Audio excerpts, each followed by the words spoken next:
उत्तर द्यावं अशी मी विनंती करते.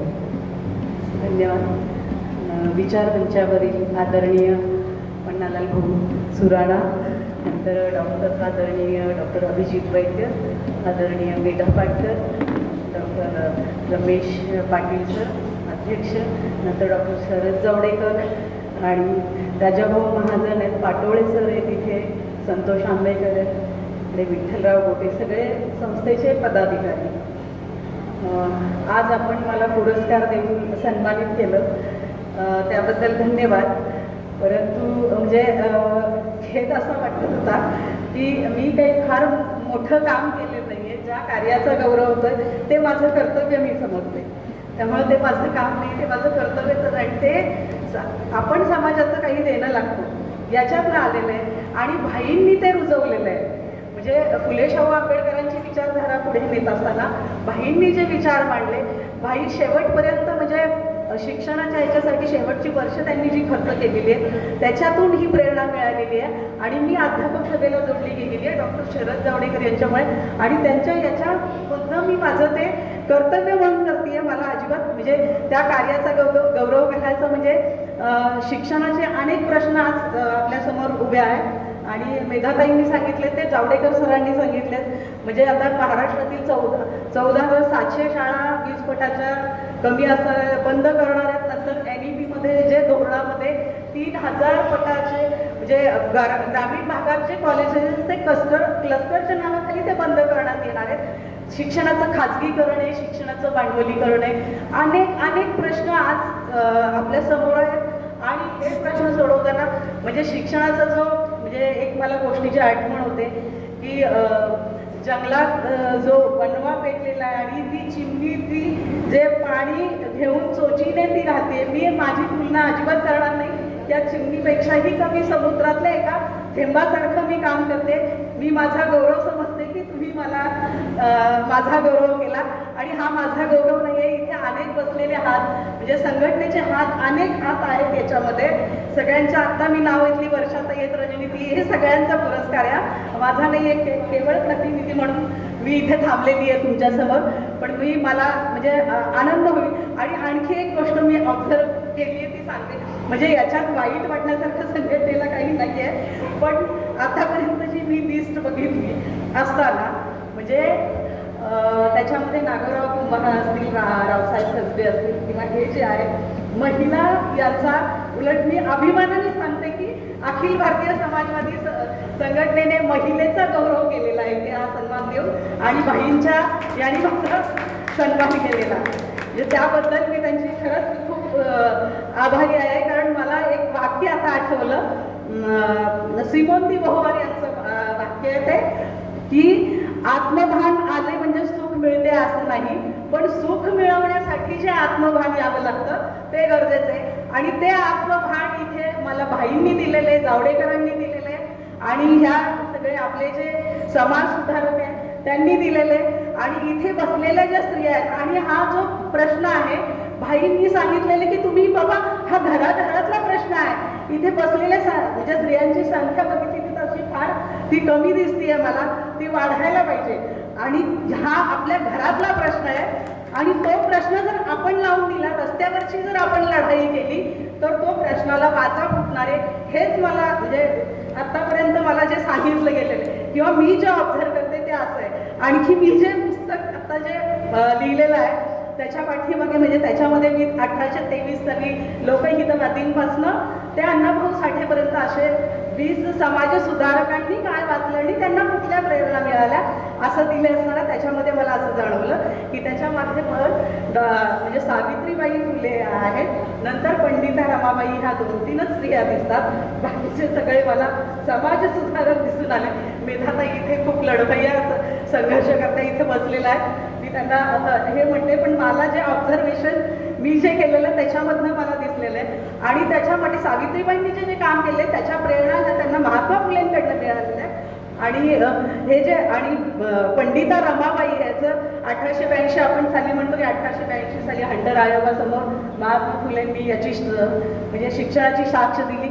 तेव्हा 1882 साली पंडिता रमाबाईंनी सुद्धा स्त्रियांच्या शिक्षणाची साक्ष दिलेली आहे त्याच्यामध्ये. आणि त्याच्यासाठी म्हणजे त्यांनी असं बघितलं होतं की स्त्रिया त्या काळी म्हणजे डॉक्टरकडे जात नव्हत्या, त्यांना जो काही आजार असेल त्या लपवत होत्या आणि त्यांचं लवकर पटापट म्हणजे निधन व्हायचं. त्यामुळे त्यांनी ती साक्ष दिली की बाबा ह्या मुलांना ह्या म्हणजे स्त्रियांना वैद्यकीय शिक्षण तुम्ही दिलं पाहिजे, वैद्यकीय आणि त्यांनी हंटर्स म्हणजे आयोगाने नंतर त्यांचं हे करून काही लेडीज फिमेल सिस्टर इकडे बोलवलेल्या होत्या. म्हणजे ह्या काही ज्या गोष्टी आहेत त्याच्या म्हणजे काही ज्या जाणवल्या त्या मी इथे फक्त सांगते. मला खरंच सांगायला खूप आनंद होत आहे की भाईच्या संस्थेने म्हणजे भाईंच्या संस्थेने हा जो मला सन्मान दिलेला आहे, मी फार काही बोलणार नाही कारण म्हणजे फार माझं काही योगदान मी असं फार हे करत नाहीये, माझं कर्तव्य म्हणून करते. पण मला जो सन्मान दिला त्याबद्दल मी संस्थेची आणि इथून पुढे माझी जबाबदारी वाढली असं मी म्हणणार नाही, कारण ती आहेच.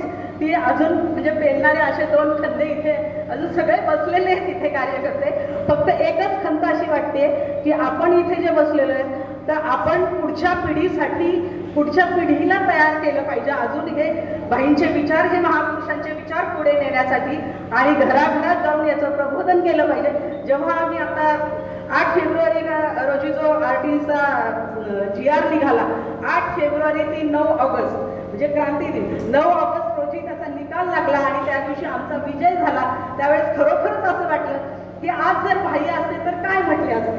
म्हणजे हे प्रत्येक वेळी आपल्याला कामं करताना आठवतं ते. आणि हा आपण इथे सगळे जमलेलो आहे तो त्यांच्याच विचाराने जमलेलो आहे की तो मला अनेक जण विचारतात तुम्ही समाजवादी का, तुम्ही हे का ते का, तुम्हाला मी म्हटलं तुम्ही काय काम करता ते सांगा, मी कोणी का असेल मी काही काम करतो. मी म्हटलं समाजवादी काय कुठलं काम करतात तो, मी त्यांना प्रश्न समाजवादी काय काम करतात तुम्हाला माहिती आहे का. मग तुम्ही हा प्रश्न मला विचारण्यापेक्षा तुम्ही स्वतःलाच विचारा की आपण कोण आहात. म्हणजे हे जर सगळं असं असताना म्हणजे तुम्ही इथे सगळे बसले जाते म्हणजे तुमच्या कामाबद्दल किंवा हे म्हणायचं नाहीये मला, पण मला आता फक्त एकच आव्हान आपल्या समोर जे आहे म्हणजे ॲज अ अखिल भारतीय समाजवादी शिक्षण हक्क सभा म्हणून जे आहे KG to PG सर्वांना समान, मोफत, गुणवत्तापूर्ण आणि धर्मनिरपेक्ष या 4 वाक्यांमध्येच आपली आव्हानं आपल्याला दिसत आहेत. आणि ही आव्हानं आपल्याला स्वीकारायची आहेत आणि ती पूर्ण करण्यासाठी आपण इथे जे बसलेलो आहोत ते घराघराचा प्रश्न आहे आणि घराघरात जाऊन आपण त्यांना रस्त्यावरची लढाई केल्याशिवाय तो पूर्ण होणार नाहीये. आता जो आमच्या पुढे प्रश्न आता सध्या RTचे ऍडमिशन चालू आहेत आणि आता सारखे पालकांचे फोन येतात. आता ज्यांची मुलं 9वीत गेली त्यांच्या पुढे मोठा प्रश्न निर्माण झालेला आहे. अरे 9वीला गेल्यानंतर 1 लाख फिया कुठून द्यायच्या हा फिया, हा प्रश्न हा भाईंनी तेव्हा म्हणजे जेव्हा सत्याग्रह केला तेव्हाच भाईंनी सांगितलं होतं की शिक्षणाचा खर्च वाढवा तुम्ही. आणि तेव्हा आम्ही पालकांना एकत्र करत होतो की बाबा हा कधी ना कधी प्रश्न निर्माण होणार आहे, तुम्ही इतके स्वस्त बसू नका, आम्ही तुमच्या बरोबर तुम्ही आमच्या बरोबर या, आम्ही हा प्रयत्न करतोय. आजही फक्त NEP मध्ये त्यांनी सांगितलंय की 12वी पर्यंत शिक्षण फ्री करू, पण त्याच्यासाठी जो मोठी लढाई केंद्र सरकारची आणि याची लढाई लागणार आहे त्यासाठी आपण सगळ्या पालकांनी इथे बसलेल्या स्त्रियांनी आणि विशेषतः स्त्रियांनी जर मनावर घेतलं तर खूप काही करू शकतात मला असं वाटतं. आणि शिक्षणाच्या प्रश्नातही जो आपल्या घराचा प्रश्न आहे, आपल्या घरातला प्रश्न आहे, आपल्या मुलांचा प्रश्न आहे, आपल्या पुढच्या पिढीचा प्रश्न आहे, जो ह्या महापुरुषांनी आपल्याला दिलेला आहे किंवा जो भाईंनी आपल्याला विचार दिलेला आहे त्या विचारासाठी सगळ्यांनी एकत्र येऊन आपल्याला लढायला पाहिजे. एवढेच 2 शब्द बोलून मी थांबते. धन्यवाद. धन्यवाद सुरेखाताई. अतिशय सुंदर ओघवत्या भाषेमध्ये त्यांनी आपलं मनोगत व्यक्त केलेलं आहे. सुरेखाताईंना मी सांगू इच्छिते की त्यांनी खंत व्यक्त केली की समाजसुधारकांच्यामध्ये महिला कमी आहेत, पण सुरेखाताईंनी कर्तव्य म्हणून आपलं काम करत आहेत, केले आहे. पण सुरेखाताई एक सांगू इच्छिते की महिला कुठंही मागं नाही. व्यासपीठावर 2 महिला आहेत, सभागृहात कमी आहेत, पण त्या सगळ्यांना भरून उरतील आणि आपण तसे आहोत आणि आपलं कर्तृत्व आणि आपलं नेतृत्व आपण सिद्ध करू शकतो. एकच सांगेन सुरेखाताईंना की आणि मेधाताई की मगाशी मेधाताईंनी पण सांगितलं आणि आता सुरेखाताईंनी पण सांगितलं की या चळवळीतल्या स्त्रियांची कमी होत चाललेली संख्या खरोखर चिंतनीय अशी आहे. पण आपण मैत्रिणींनी आणि महिलांनीच ती वाढवली पाहिजे संख्या. आपण चळवळीतल्या लाडक्या बहिणी आहोत आणि या लाडक्या बहिणींनी आणखी लाडक्या बहिणींना कसा आणता येईल या प्रवाहामध्ये याचा विचार केला तर ही चळवळ हा जागर पुढे चालू राहील. म्हणजे शिका लढा आणि मागा हक्क, कोणताही नको अपमान दुष्ट. शिका लढा आणि मागा हक्क, कोणताही नको अपमान दुष्ट. शिक्षण हा हक्क आहे प्रत्येकाचा, शिक्षण हा हक्क आहे प्रत्येकाचा. तो मिळेपर्यंत नाही विश्रांतीचा, तो मिळेपर्यंत नाही विश्रांतीचा. मगाशी मेघाताईंनी सांगितल्याप्रमाणे सवाल लेके आए हैं जवाब लेके जाएंगे, सवाल लेके आए हैं जवाब जरूर लेके जाएंगे. धन्यवाद सुरेखाताई. प्रस्थापितांना न आवडणारं सत्य बोलल्याबद्दल सॉक्रेटिसला देहदंड झाला. कोपर्निकस गॅलिलिओचा छळ झाला. फॅसिझममुळे मार्क्स आईन्स्टाईन यांना जर्मनी सोडावी लागली. दाभोळकर कलबुर्गी पानसरे यांची हत्या झाली. भारतात उघडपणे फॅसिझम येत आहे व अभिव्यक्ती स्वातंत्र्य हा त्याचा पहिला बळी आहे. अशा प्रतिकूल परिस्थितीत ताठपणाने उभे राहून अभिव्यक्ती स्वातंत्र्याची पाठराखण करणे सध्या आवश्यक आहे. त्यासाठी समाजवादी चळवळीतील विचारवंत सिद्धहस्त लेखक यांच्या विचारमंथनाची सुद्धा गरज आहे. असेच आपले आजचे प्रमुख वक्ते, हृदयरोग तज्ज्ञ, आरोग्य सेवेचे संस्थापक अध्यक्ष, नैसर्गिक आपत्तीत धावून जाणारे संवेदनशील पण शब्दांची शस्त्रे असणारे व्यक्तिमत्व म्हणजे डॉक्टर अभिजित वैद्य. त्यांना मी विनंती करते की त्यांनी आपलं मार्गदर्शनपर मनोगत व्यक्त करावं. डॉक्टर अभिजित वैद्य.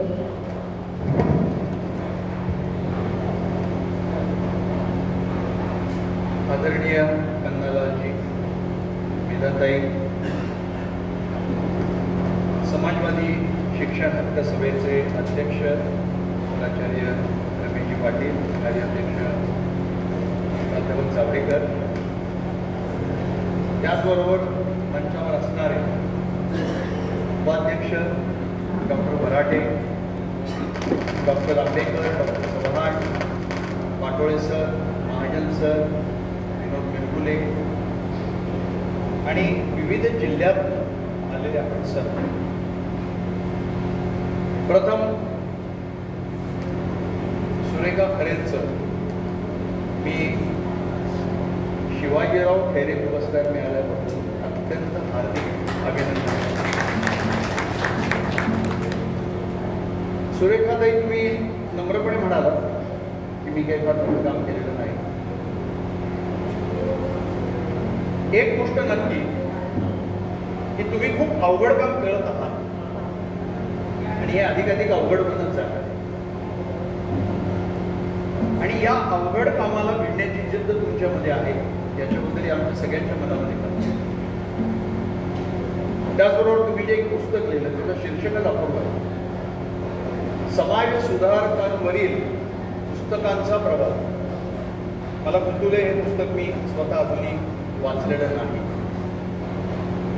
पण दुसऱ्या पुस्तकाचं जे प्रकाशन आज इथे झालं, प्राध्यापक जावडेकरांनी लिहिलेलं पुस्तक मोदी सरकारचा शिक्षणावरील खर्चाची चिकित्सा. प्रथम मी जावडेकर सरांचं या एका अत्यंत ताकदीच्या पुस्तकाबद्दल मनापासून अभिनंदन करतो. जावडेकर सरांनी लिहिलेलं हे पुस्तक कार्यकर्त्याला घडवणारं तर राहणारच आहे, पण कार्यकर्त्याला घडवणारं पण राहणार. संघटना जेव्हा उभी करतो तेव्हा ती संघटना एका विशिष्ट तात्विक पायावर उभी करते.